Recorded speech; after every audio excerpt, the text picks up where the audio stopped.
Welcome to Sift tutorials. In our previous videos, we categorized our data into normal operation, downtime, and curtailed operation. We will now focus on normal operation to see if there are any performance degradations over time that are difficult to see. In this video, we will take the first step in this analysis by creating a reference power curve. We will use a binned map for this.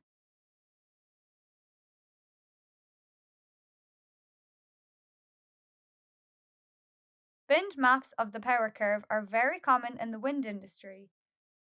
They are described in detail in the IEC standard.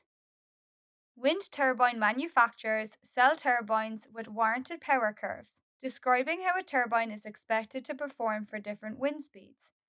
These warranted power curves are determined under specific environmental conditions, such as air density and turbulence intensity.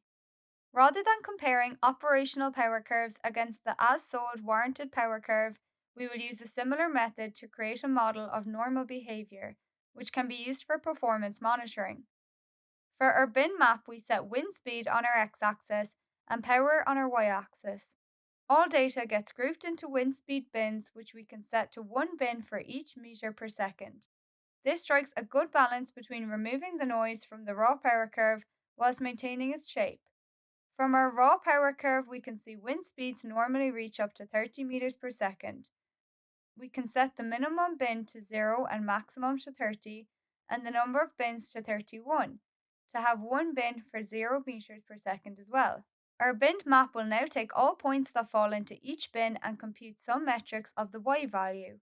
So for example, the bin centered around 10 meters per second will group all points where the wind speed is between 9.5 and 10.5 meters per second, and over this group compute the mean, median, standard deviation, and some standard percentiles of power. We set the date range to be 1 year to capture seasonal variations. Here set to the 1st of January 2020 to the 1st of January 2021. We group by turbine to have one reference power curve for each turbine rather than a site average. Finally, we filter for normal operation to exclude turbine downtime and curtailments. Press Create Map and have a look. We see one reference power curve for each turbine. No large deviations are visible between these. If we want to use them as a reference, we have to consider not all bins up to 30 meters per second have a value. This is because there was not enough data to create an estimate in these bins. We can, however, complete the bin map up to 30 meters per second in the Gap Fill Binned Map tab. We set the configuration to keep the existing values for wind speed bins below 25 meters per second. For this turbine, we expect no output power above 25 meters per second, so we set a manual value for these bins. Press Start Gap Filling and have a look. On the binned map viewer, we have to select Median Gap Filled to see the completed binned map.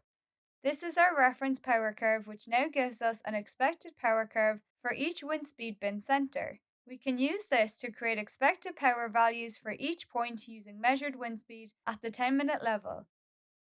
Simply using expected power from the bin would result in a power curve with step changes at the edge of each bin. We need to interpolate between bin centers to obtain more accurate estimates of expected power. We set the interpolation method to piecewise cubic Hermite, which will approximate the higher frequency power curve better. We select the gap-filled bin map as our source for the expected power. We can compute the residual, which is the difference between the expected power and observed power, at the same time. Then, we synthesize the signal, which we will use as our expected power. Let's have a look at the synthesized signals on a time series.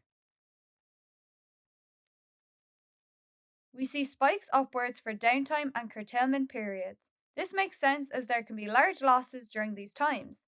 The residual for normal operation is not easy to interpret, as there is a lot of variation.